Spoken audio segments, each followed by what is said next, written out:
Retiro dos artistas, câncer e mais. 8 apresentadores do Jornal Nacional que já nos deixaram. Nome histórico da Globo e dono do Boa Noite mais famoso do Jornal Nacional, Cid Moreira comandou a primeira edição do telejornal, em 1º de setembro de 69, e ficou no posto até março de 96, ou seja, durante 26 anos, muitos deles ao lado de Sérgio Chapelin. Durante esse tempo, uma lenda dizia que ele apresentava o Jornal Nacional de bermuda, o que ele jurava ter feito apenas uma vez, após uma chuva forte que atingiu o Rio de Janeiro e o fez chegar atrasado ao estúdio. Antes de se afastar da telinha, ainda participou do Fantástico, onde fez sucesso com o quadro do Mr. M.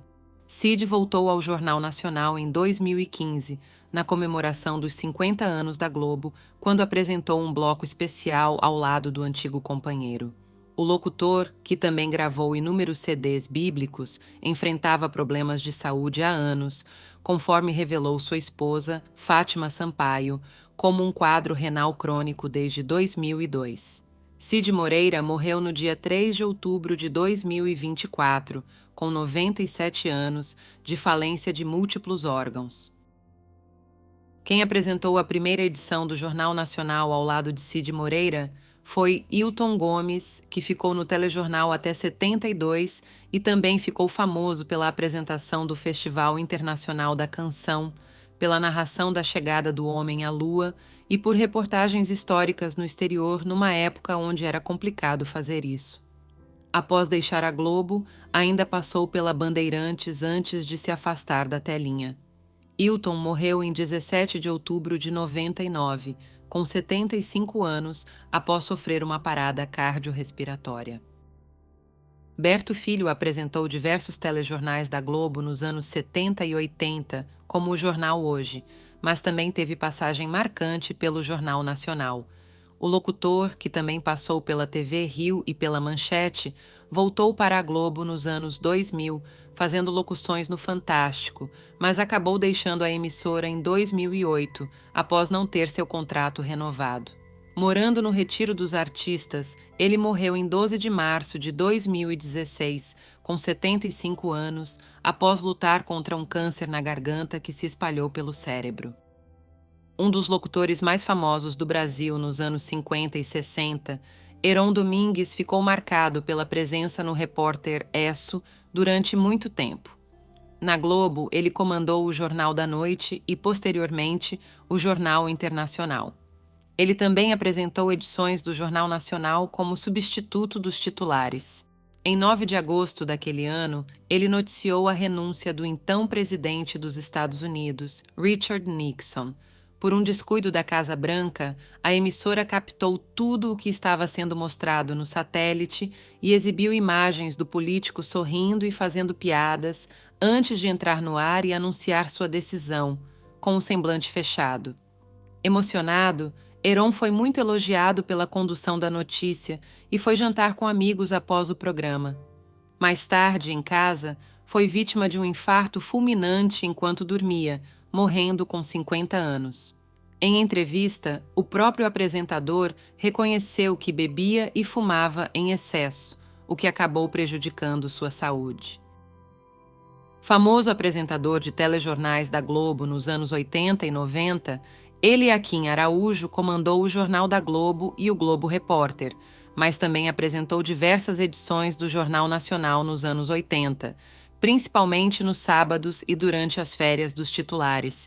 Ele deixou a emissora em 89, passando depois pela Manchete e pelo SBT, antes de se mudar para os Estados Unidos e se tornar um dos astros do canal de notícias CBS Telenotícias, sempre ao lado da esposa, Leila Cordeiro, com quem estava casado desde 84. Ele voltou à televisão em 2007, apresentando o programa Câmera Record News, ficando 3 anos na Record News. Eliakim morreu em 17 de julho de 2016, em Fort Lauderdale, com 75 anos, pouco tempo depois de descobrir um câncer no pâncreas e iniciar o tratamento com quimioterapia. Astro do esporte da Globo entre os anos 70 e 90, Fernando Vanucci apresentava o Jornal Nacional nos sábados e também cobria férias dos titulares. Quando o telejornal sofreu uma grande reformulação, em 96, ele comandou o bloco de esportes diretamente do estúdio. Vanucci foi demitido em 98 após ser flagrado comendo enquanto apresentava o Esporte Espetacular. Moveu um processo milionário contra a emissora, mas nunca superou a forma como foi dispensado. Após passar pela Band, se fixou na Rede TV, onde ficou marcado por um mal-estar sofrido na apresentação de um programa, em 2006, após misturar um ansiolítico e 2 taças de vinho. O jornalista morreu em 24 de novembro de 2020, com 69 anos, após sofrer um infarto. Uma amiga dele, Fernanda Alves, declarou que Vanucci se foi descontente e magoado com os colegas de profissão, que não lhe estenderam a mão nos últimos anos, quando enfrentava a depressão e dificuldades financeiras. Assim como Vanucci, Léo Batista foi outro icônico nome do esporte da Globo durante décadas.